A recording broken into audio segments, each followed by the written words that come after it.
درنو لیدونکو او مینوالو السلام علیکم، وخت مو بخیر. د نن ورځې تازه مهم او لنډ خبرونه له مونږ څخه په لنډو کې واورئ. امنیتي ځواکونه د پلازمینې کابل په ګډون د افغانستان په ځینو لویو او وړو ښارونو کې امنیتي ځواکونو ته د لومړۍ درجې امنیتي تدابیرو امر شوی ده. دا په دې حال کې ده چې د ټاکنو د پایلو لپاره دغه امنیت نیول کیږي. جاپان د ننګرهار ولایت چارواکي وایي جاپان هیواد د ډاکټر ناکامورا د ماموریت بشپړولو په موخه ډاکټر موراکامي د هغه ځایناستی ټاکلی دی. افغان زندانیان د افغانستان د محبسونو او توقیف خانو د رهبرۍ د پریکړې له مخې د کتاب پر لوستنې د بندیانو د بند په موده کې کموالی راځي. دوی وایي که هر بندي د بند په موده کې د کتاب 100 پاڼې ولولي یا مطالعه کړي نو د بند په موده کې به یې 6 ورځې کموالی راځي. طالبان د طالبانو د سیاسي دفتر ویان سهیل شاهین ویلي دي چې نن مازدیګر د دوی د سیاسي دفتر مشر او سیاسي مرستیال ملا برادر اخوند د امریکا له مذاکراتي ټیم سره د خبرو په ښه فضا کې ناسته درلوده. اسلام آباد په قطر کې د امریکا او طالبانو ترمنځ د سولې د خبرو په 10م پړاو کې د لنډې وقفې پر مهال افغان سولې لپاره د امریکا خاص استازی زلمی خلیلزاد اسلام آباد ته تللی و. هلته د دغه هیواد له ملکي او پوځي چارواکو سره لیدلی دي. جرمني سترې محکمې هغه هندۍ ښځه او میړه د جاسوسۍ په تور محکوم کړل چې په دغه هیواد کې د کشمیریانو په اړه د هند حکومت ته جاسوسي کوله. طالبان قطر کې د طالبانو د سیاسي دفتر ویان سهیل شاهین زلمی خلیلزاد هغه څرګندونې رد کړي دي چې له طالبانو سره د سولې خبرې د بګرام برید له امله د لنډې مودې لپاره ځنډولې دي. غني ولسمشر محمد اشرف غني وایي چې د علومو اکاډمۍ او اطلاعات او فرهنګ وزارت په اوسنۍ بڼه د منلو وړ نه دی. باید ژور بدلون پکې راشي. دغه څرګندونې ولسمشر محمد اشرف غني د ژبپو پروفیسور ډاکټر سبستیان ته د علامه سید جمال الدین افغان دولتي نښان د ورکولو پر مهال وکړي.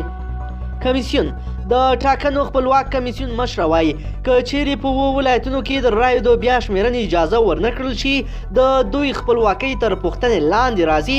له ټاکنو له ګڼو ستونزو سره مخ کیږي.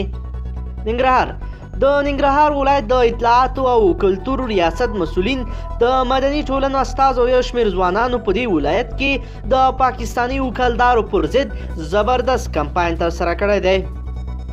کرکټ 18 کلن ګربز په یاده سیالۍ کې په 18 توپونو 50 وهله خو ورپسې توپ ویکټه له لاسه ورکړه. نوموړي 15 شپږیزې او 4 څلوریزې هم وهلې. غزني د غزني حکومتي چارواکي وایي چې د ماین د چاودنې له امله د ښځو او ماشومانو په ګډون 10 ملکي وګړي وژل شوي دي او 6 نور ټپیان شوي دي. دغه څرګندونې د غزني د والي ویان محمد عارف نوري کړي دي. هرات د خواف یعنی هرات د 43 کیلومتره لارې د وسپنې پټلۍ غځولو تړون له یو قازقستاني شرکت سره لاسلیک شو. د خواف او هرات د وسپنې پټلۍ د غځولو تړون پرون 13 پنجشنبه لیندۍ 21 په ولسمشرۍ ماڼۍ کې د ولسمشر غني په حضور کې د افغانستان ترانسپورټ وزارت د افغانستان د وسپنې پټلۍ ادارې مسؤلینو د قازقستان سفیر او د قازقستاني شرکت انکان له مسؤلینو سره لاسلیک شو. اسلام آباد د اسلام آباد په اسلامي پوهنتون کې د زده کوونکو ترمنځ جګړې شوې چې پکې یو نفر وژل شوی او په لسګونه نور کسان ژوبل شوي دي. شخړه په پوهنتون کې د 2 ګوندونو ترمنځ پیښه شوې ده چې پکې د اسلامي جمعیت طلبه یو زده کوونکی وژل شوی دی. نورستانۍ نن د انتخاباتي شکایتونو کمیسیون د 3000 جنجالي رایو د برخلیک په هکله د ټاکنیز نوماندانو د استازو غونډه وربللې وه چې پکې د بېلابېلو ټیمونو د استازو ترڅنګ د ټاکنو کمیسیون مشرې حوا عالم نورستانۍ او نورو کمشنرانو هم ګډون درلود. ناسته کې د ټاکنو کمیسیون مشرې حوا عالم نورستانۍ ویل چې 2000 غیر قانوني رایې باطلې کړي او نور نشي کولی یوه غیر قانوني رایه هم باطله کړي. نوموړي د نوماندانو استازو ته د یو لفظي شخړې پر مهال په ګواښونکي توګه ویل لاس مو خلاص څه مو چې له وسه کېږي زه د ټاکنو پایلې اعلانوم. زابل د زابل ولایت په شهر صفا ولسوالۍ کې یو پولیس خپل 2 همسنګري وژلي او ټولې وسلې او مهمات طالبانو ته وروړي.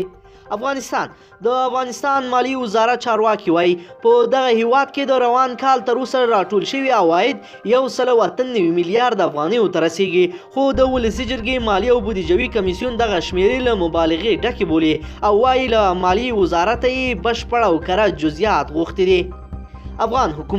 افغان حکومت وایي هغه پیسې چې امریکې په افغانستان کې لګولي غټ شمېر یې بیرته امریکا ته تللي دي.